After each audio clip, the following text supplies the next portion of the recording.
What is up, bros? Welcome to my next video. So in this video we're going to be speaking about rotationless F2L. So let's get started.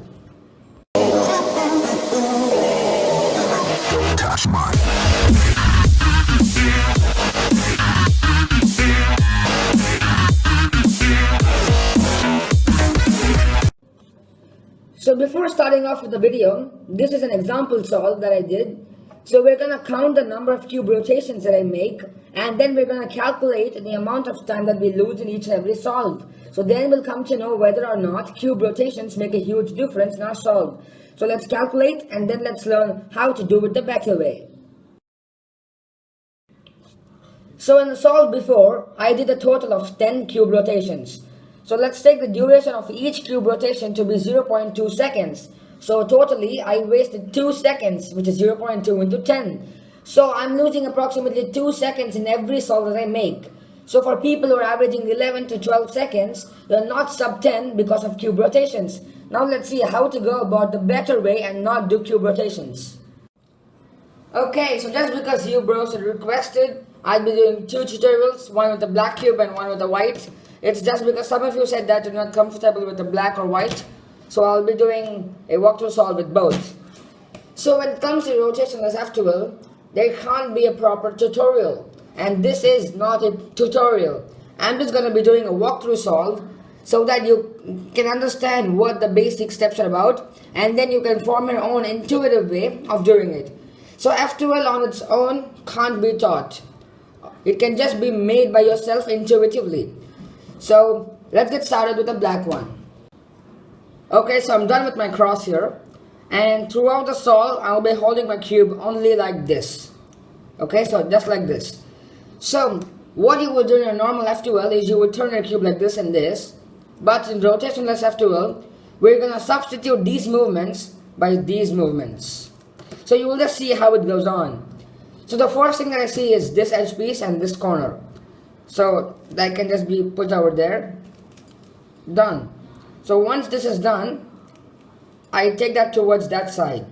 I do a U2 and I see that I've got this one done for me. So I do a D2 to bring the blue to the front. And then just put that in. So it was that simple. I'm just doing these D moves instead of my cube rotation. So then I see this edge and this corner. So like that. I have this edge done there which has to go there. So I just do it like that. So done. One last edge that's over here. So now I see this edge and that corner like that. So I take that out like that. Done with my F2L. And there's just my OLL. Done. So you see how simple and effective that was. I'll be doing one more solve for you guys. Okay, so once again, I've got my cross done. And the first thing that I see is these two pieces which have to go in here. So first I would arrange them like that. Then just my left-handed version like that. So one basic thing that you have to learn with rotationless F2L is the usage of left hand. So if I have a pair back up there, I would just put it like that in there instead of turning it and doing it. So you wanna know how to use your left hand in inserting F2L pairs. Okay, so the next thing that I see is this one and this one. So that's just paired up easily. So that has to go back there, so I can just put that in there. That's done. And now I see these two.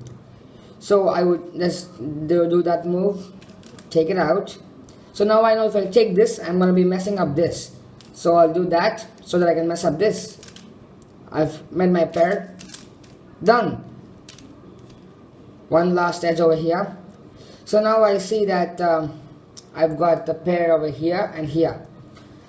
So I'll do a move like that. Or I'll do it like that. Set it up.